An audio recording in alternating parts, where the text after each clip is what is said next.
Did you hear that the community organizing group Acorn shut down all of its offices this week? Acorn shut down all of their offices this week, in the same week that the California Attorney General released his assessment of what really happened in the supposed Acorn pimp video scandal that ultimately brought the group down. Fox News, you'll recall, trumpeted this video from a conservative activist named James O'Keefe, in which Mr. O'Keefe supposedly dressed up like a flamboyant blaxploitation version of a pimp. He went into different Acorn offices and convinced Acorn workers to give him advice on handling the finances of his prostitution business. Mr. O'Keefe and his Acorn pimp video were promoted by an offshoot of the right-wing website The Drudge Report. Mr. O'Keefe personally and his supposed expose were promoted heavily on the conservative Fox News channel. And it might have been a tip-off early on when Mr. O'Keefe refused to release unedited versions of what he actually taped in those Acorn offices. What Fox and O'Keefe decided to show from his videos was damning. Him in the pimp costume, you know, how outrageous. How could these people not have known he was a bad guy? Those Acorn people must be used to seeing guys dressed up like this all the time. And then their answers to his questions. They actually offered to help him with this plainly illegal thing he was doing. How outrageous. It was very damning, right? Well, after the videos came out, California Governor Arnold Schwarzenegger was one of the Republicans who pounced on the Acorn issue as if Acorn was a real threat to the Republic. On the basis of the fact that some of the Acorn offices where O'Keefe's filming took place were in California, Schwarzenegger asked California Attorney General Jerry Brown to investigate. Mr. Brown did investigate. And as an official law enforcement investigation, he actually got a hold of the unedited O'Keefe tapes, the raw footage, before it was cut down to make the point that Mr. O'Keefe and his conservative activist patrons and Fox News wanted to make. And when you look at that unedited footage, well, whoa, lo and behold. Attorney General Brown describes O'Keefe's pimp video as severely edited and says that the unedited videotapes show, quote, that things are not always as partisan zealots portray them through highly selective editing of reality. Quote, among the things made clear, he says, by the unedited tapes are things like an Acorn staffer calling the cops on Mr. O'Keefe, and the fact that Mr. O'Keefe didn't go into the Acorn offices dressed as a pimp. Quote, at the beginning and end of the internet videos, Mr. O'Keefe was dressed as a 1970s Superfly pimp. But in his actual taped sessions with Acorn workers, he was dressed in a shirt and tie. He never claimed he was a pimp. So the whole premise of the attack on Acorn was false. This guy dressed up like a pimp and went into the Acorn offices and they gave him straight up advice like that was normal. Actually, no, he was dressed up like a law student and they called the cops on him. Oh, well, no harm, no foul, right? Well, no. Quoting from the Attorney General again, the original storm of publicity created by O'Keefe's videotapes was instrumental in Acorn's subsequent denunciation in Congress, a sudden tourniquet on its funding, and the organization's eventual collapse. So Acorn's now gone, and it's an afterthought that the attack on them that killed them off was totally made up. Bogus. Bull-pucky. You know what else was bull-pucky? ClimateGate. That made-up controversy promoted by climate change deniers and promoted on Fox News Channel, that British scientists who provided evidence that climate change was real had been caught making up the data. A lot of people are changing their minds about the theory of man-made global warming on the heels of a major scientific scandal concerning researchers and their behavior. The leaked email scandal, known by some who actually read papers that report the truth, ClimateGate.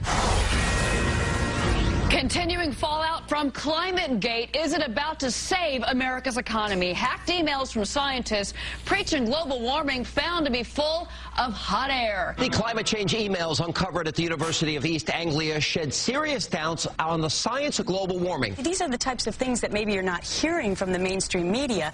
And one of the things about whether or not climate change and everything that's going on with ClimateGate will actually get out to the general public, we don't know. Thank God we have Fox. I don't mean to rain on all their excitement here, but it turns out that ClimateGate is total bullpucky as well. Little notice news this week that the British House of Commons officially investigated the controversy and found that no one misrepresented any data. Nobody lied. Nothing about the supposed bombshell ClimateGate scandal at all challenges the scientific consensus that global warming is happening, that it is induced by human activity. So which did you hear more about? That climate change deniers had uncovered some huge scandal about some climate change data being faked? Or that when responsible, uninterested parties looked into the supposed scandal, they found that no one was faking anything? Did you hear more about there being some scandal about Acorn giving prostitution advice to a right-wing activist dressed up like a pimp? Or did you hear more about the fact that when responsible, uninterested people looked into it, they found that it was all made up, down to the part where the guy wasn't actually even dressed up like a pimp? What we're dealing with here is the unmooring of politics from facts.